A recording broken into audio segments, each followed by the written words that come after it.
झोपड़े के द्वार पर बाप और बेटा दोनों एक बुझे हुए अलाव के सामने चुपचाप बैठे हुए हैं और अंदर बेटे की जवान बीबी बुधिया प्रसव वेदना में पछाड़ खा रही थी। रह रहकर उसके मुंह से ऐसी दिल हिला देने वाली आवाज निकलती थी कि दोनों कलेजा थाम लेते थे। जाड़ों की रात थी, प्रकृति सन्नाटे में डूबी हुई, सारा गांव अंधकार में लय हो गया था। घीसू ने कहा, मालूम होता है बचेगी नहीं, सारा दिन दौड़ते हो गया, जा देख तो आ। माधव चिढ़कर बोला, मरना ही तो है, जल्दी मर क्यों नहीं जाती? देखकर क्या करूं, तू बड़ा बेदर्द है बे।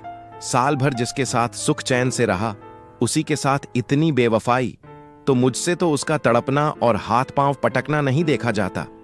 चमारों का कुनबा था और सारे गांव में बदनाम।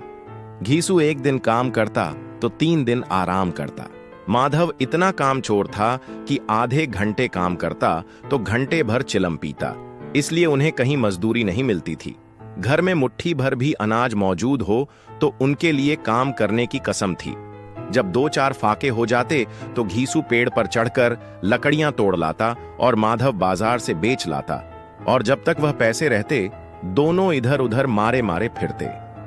गांव में काम की कमी न थी, किसानों का गांव था, मेहनती आदमी के लिए 50 काम थे, मगर इन दोनों को उसी वक्त बुलाते जब 2 आदमियों से एक का काम पाकर भी संतोष कर लेने के सिवा और कोई चारा न होता।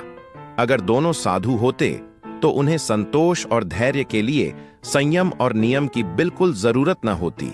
यह तो इनकी प्रकृति थी, विचित्र जीवन था इनका। घर में मिट्टी के 2-4 बर्तन के सिवा कोई संपत्ति नहीं। फटे चीथड़ों से अपनी नग्नता को ढांके हुए जिए जाते थे। संसार की चिंताओं से मुक्त, कर्ज से लदे हुए। गालियां भी खाते, मार भी खाते, मगर कोई गम नहीं।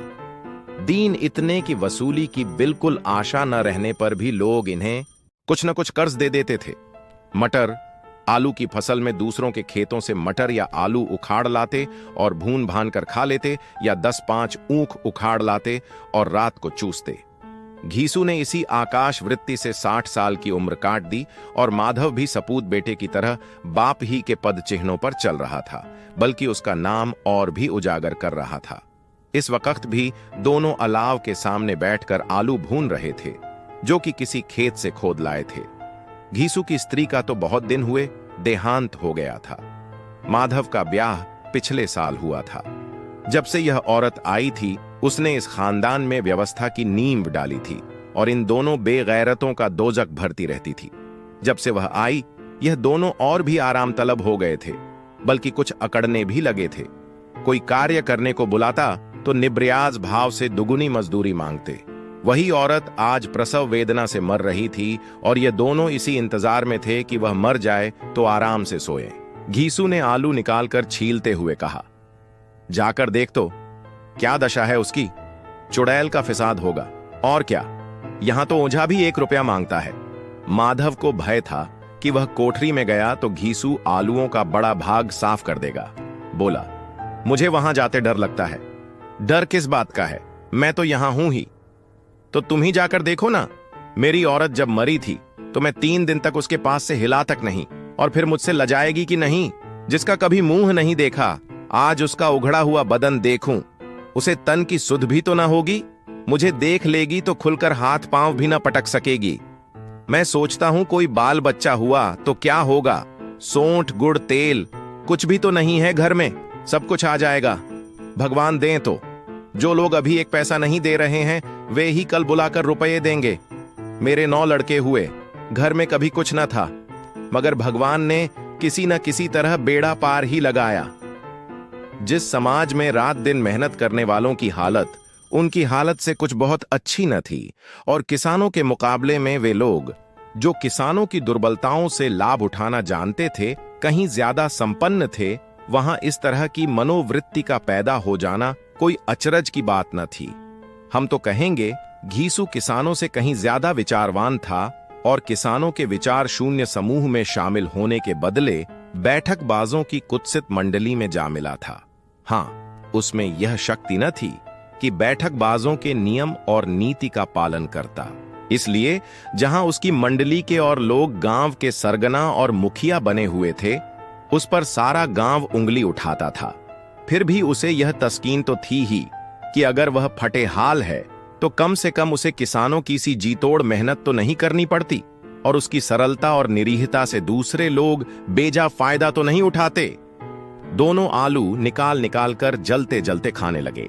कल से कुछ नहीं खाया था, इतना सब्र न था कि ठंडा हो जाने दें। कई बार दोनों की जबानें जल गईं। छिल जाने पर आलू का बाहरी हिस्सा जबान, हलक और तालू को जला देता था, और उस अंगारे को मुंह में रखने से ज्यादा खैरियत इसी में थी कि वह अंदर पहुंच जाए।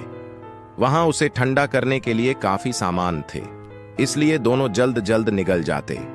हालांकि इस कोशिश में उनकी आंखों से आंसू निकल आते। तो तुम ही जाकर देखो ना, सब कुछ आ जाएगा, भगवान दें तो। जो लोग अभी एक पैसा नहीं दे रहे हैं वे ही कल बुलाकर रुपये देंगे। मेरे 9 लड़के हुए, घर में कभी कुछ न था, मगर भगवान ने किसी न किसी तरह बेड़ा पार ही लगाया। माधव को भय था कि वह कोठरी में गया तो घीसू आलूओं का बड़ा भाग साफ कर देगा।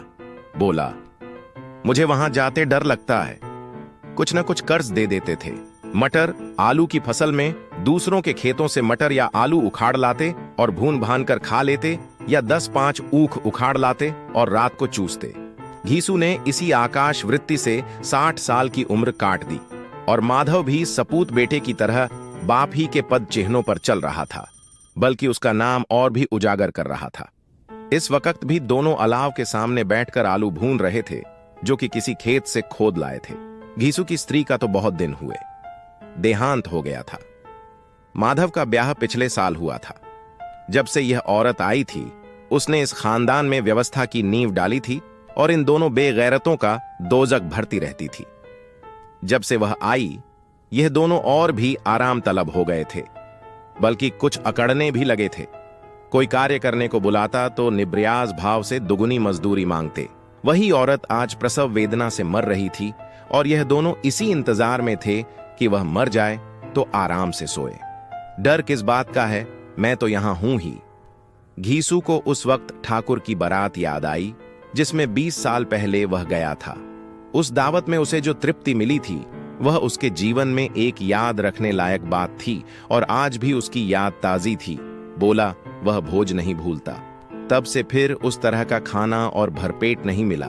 लड़की वालों ने सबको भरपेट पूड़ियां खिलाई थीं, सबको, छोटे बड़े सबने पूड़ियां खाईं, और असली घी की। चटनी, रायता, 3 तरह के सूखे साग, एक रस्सेदार तरकारी, दही, चटनी, मिठाई। अब क्या बताऊं कि उस भोज में क्या स्वाद मिला। कोई रोक टोक नहीं थी, जो चीज चाहो मांगो, जितना चाहो खाओ। लोगों ने ऐसा खाया कि किसी से पानी न पिया गया, मगर परोसने वाले हैं कि पत